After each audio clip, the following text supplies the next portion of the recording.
مرحبا بكم من قلب كوبنهاجن.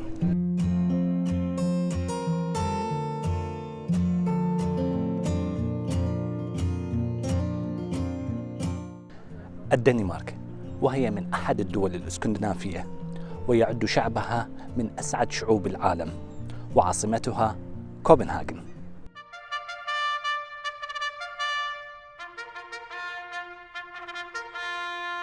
هل تتصورون يا أصدقائي أن يكون هناك مكان للحضارة الإسلامية في الدنمارك؟ خلونا نستكشف.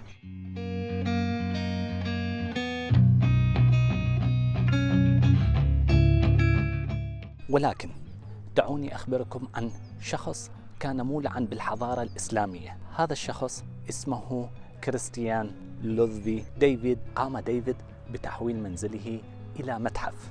تصور يا صديقي أن تحول منزلك إلى متحف.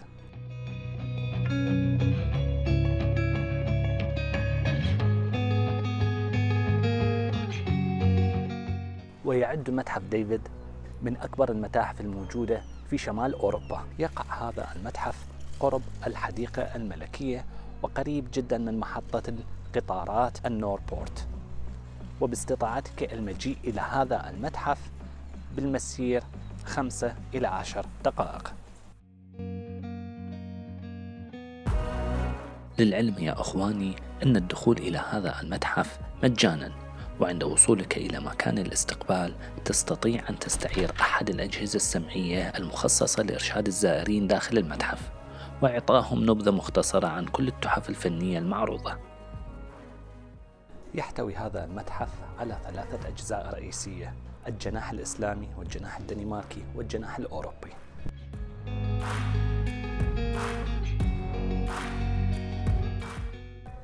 في بداية الجناح الإسلامي هناك خارطة إلكترونية للتعرف على مساحات الدولة الإسلامية التي كانت في ذلك العصر. الجناح الإسلامي هو أهم وأكبر جناح في المتحف، ويضم آثار من القرن السابع وحتى القرن التاسع عشر، وتمتد من إسبانيا إلى الصين، ومن أوزبكستان إلى اليمن. يبدأ القسم الإسلامي للمتحف بصورة كبيرة إلى مكة المكرمة، والتي التقطت قبل أكثر من 100 عام.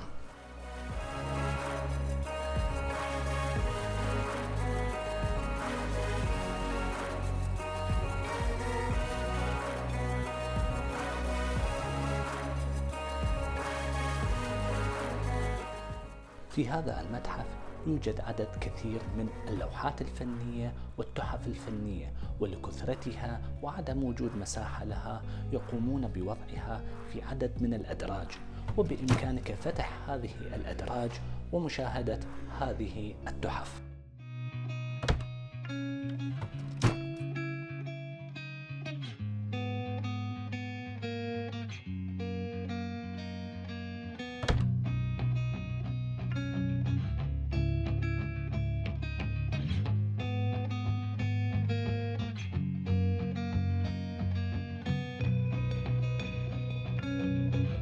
وهناك معلومة طريفة عن مؤسس هذا المتحف، حيث قام ديفيد بجمع هذه المقتنيات من المزادات، ولم يسافر أبدا إلى الشرق الأوسط لشرائها.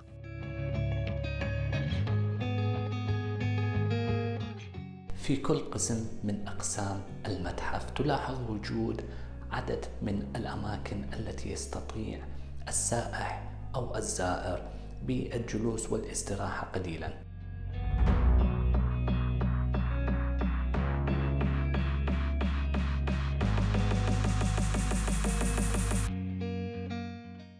في هذه الغرفة تلاحظ وجود عدد كثير من التحف الفنية التي قام بجمعها ديفيد.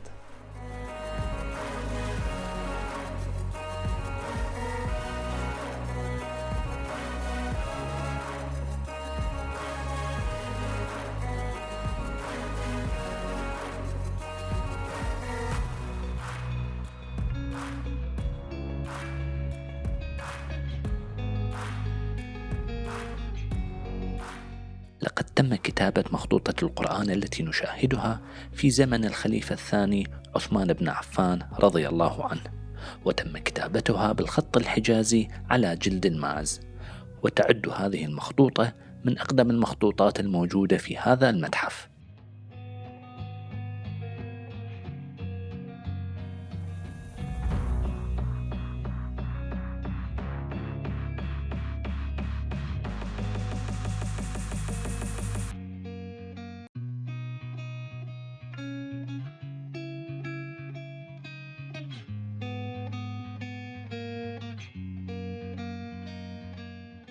نسخ القرآن الموجودة في هذه الغرفة تم عملها بصورة دقيقة جدا، حيث تم استخدام قشور السمك في تلوينها، وقاموا بوضع مكيفات الهواء لبقاء الغرفة على درجات حرارة منخفضة.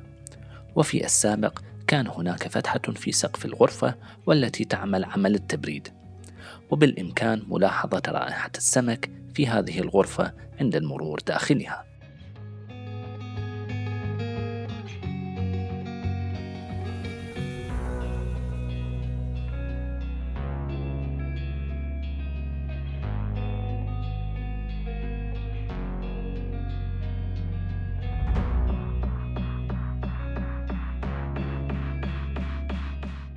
هذه المخطوطة مأخوذة من كتاب أبو العز الجزري، والذي كان من أبرز وألمع العلماء المسلمين، وكان مهووسا بصناعة وابتكار الأجهزة الميكانيكية، وهو الأول الذي اخترع الإنسان الآلي المتحرك للخدمة في المنزل.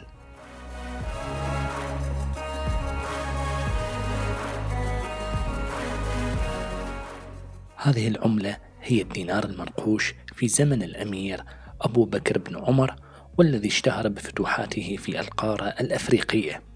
وتعرف هذه العملة أيضا بالعملة المرابطية، وتم سكها في الممالك المسيحية في إسبانيا، وإن الكتابة الموجودة على هذا الدينار غير مقروءة، لكن العملة المرابطية ظلت متربعة على عرش العملات المسيحية المتداولة لمدة طويلة حتى بعد سقوط الدولة المرابطية.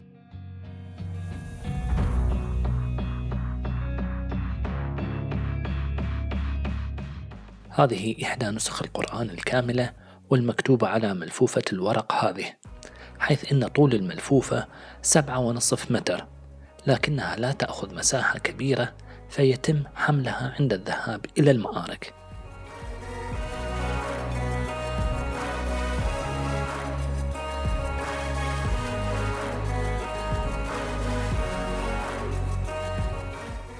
هنالك عدد كبير من المخطوطات والكتب المكتوبة باللغة الفارسية، وفي ذلك العصر يقوم الرسام برسم الصور أولا في المخطوطات والكتب، وبعد ذلك يقوم الخطاط بخط الكتابة عليها. وتعتبر الطبقة المجتمعية للخطاط أرقى مستوى من الرسام. قام أحد الفنانين بعمل هذه اللوحة الفنية الدقيقة، وذلك بقص الورق على شكل حروف وكتابة، وقام بدمجها وتشكيلها على هيئة أسد، وتم كتابة اسم الخليفة الرابع علي بن أبي طالب رضي الله عنه على هذه اللوحة.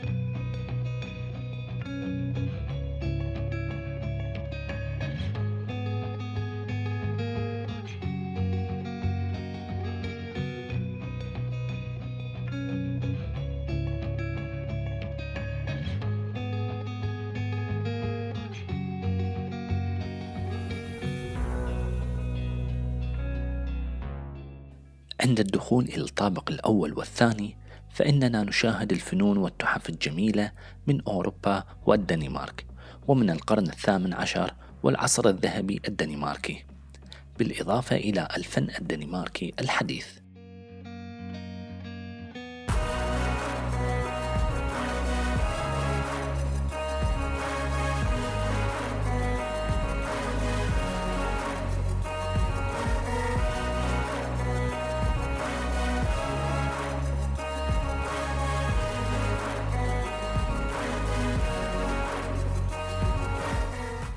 إلى هنا انتهت رحلتنا إلى متحف مجموعة ديفيد.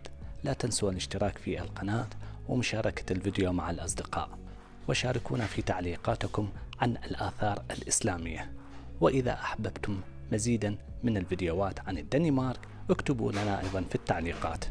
كان معكم أخوكم حيدر الخفاجي.